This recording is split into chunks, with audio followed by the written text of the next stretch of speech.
First and foremost, every command should have a diversity committee. Some may call it a multicultural committee.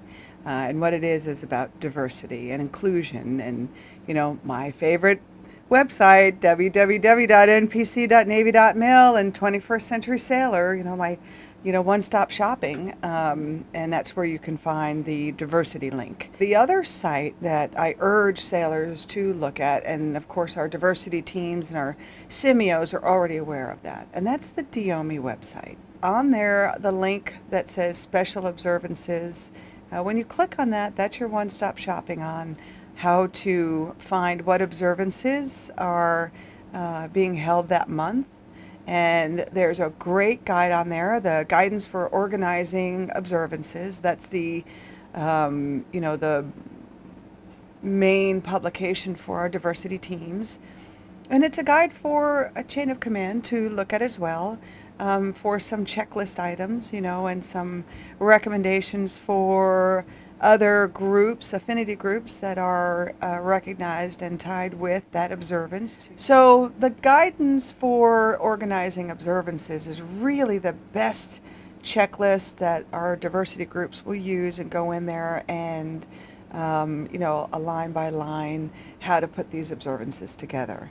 But first and foremost, what I want to talk about before we actually do this observance is why. So why do we have observances, remembrances, recognitions, celebrations?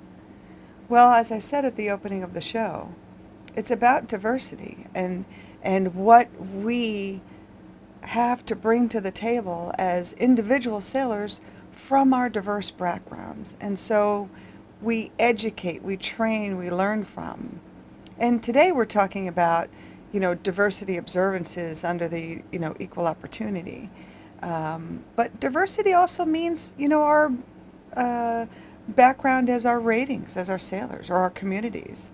Aviation, surface, Navy medicine, submarines, special forces, Seabees. What makes a great observance month and an event? Well, first and foremost, take strong command support. So for those that are in command roles out there, strong command support is imperative.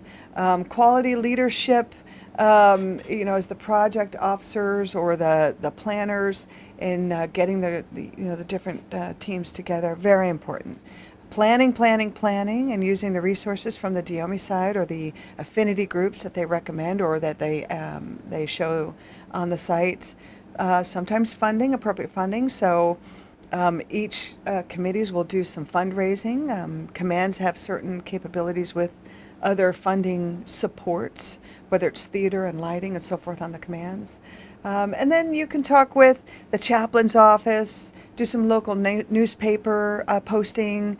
Your equal opportunity office is definitely critical. And the JAG, just for some legalities when you're in certain areas on bases and when you want to invite local citizens to come onto the base and do that kind of stuff, it's important that you shoot some of that stuff through your JAG. Don't wait for things to happen to you. Make them happen for you.